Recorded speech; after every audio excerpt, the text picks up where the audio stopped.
નમસ્કાર, તમે જોઈ રહ્યા છો ચક્રવાત ન્યૂઝ। ત્યારે મહત્વપૂર્ણ સમાચારો સાથે હું શિખતા।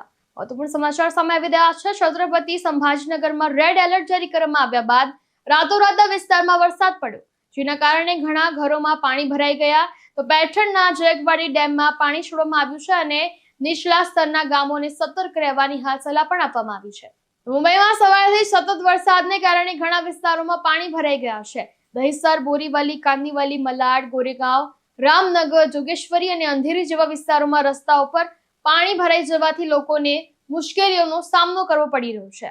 હવામાન વિભાગે ચેતવણી આપી છે કે મુંબઈમાં આગામી 3-4 દિવસ સુધી વરસાદ ચાલુ રહેવાની શક્યતાઓ છે। હવામાન વિભાગે ભારે પવન સાથે ભારે વરસાદની ચેતવણી જારી કરી।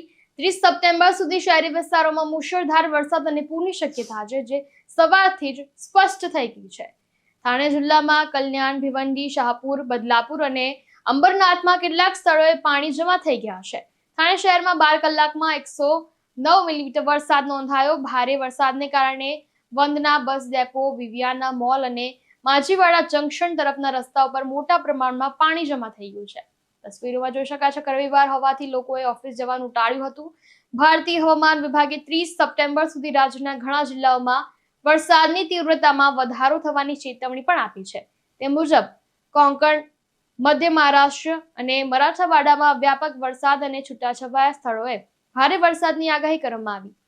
તો રાજ્ય કટોકટી કામગીરી કેન્દ્રે માહિતી આપી છે કે મુંબઈ, થાણે, પાલઘર, રાયગઢ, રત્નાગીરી, સિંધુદુર્ગ જિલ્લામાં ભારે વરસાદને કારણે શહેરી પૂરની શક્યતાને કારણે નાગરિકોએ સતર્ક રહેવું જોઈએ અને નાગરિકોએ સરકારી સૂચનાઓનું પાલન પણ કરવું જોઈએ। સતીશ સોની સાથે ચક્રવાત ન્યૂઝ, મહારાષ્ટ્ર।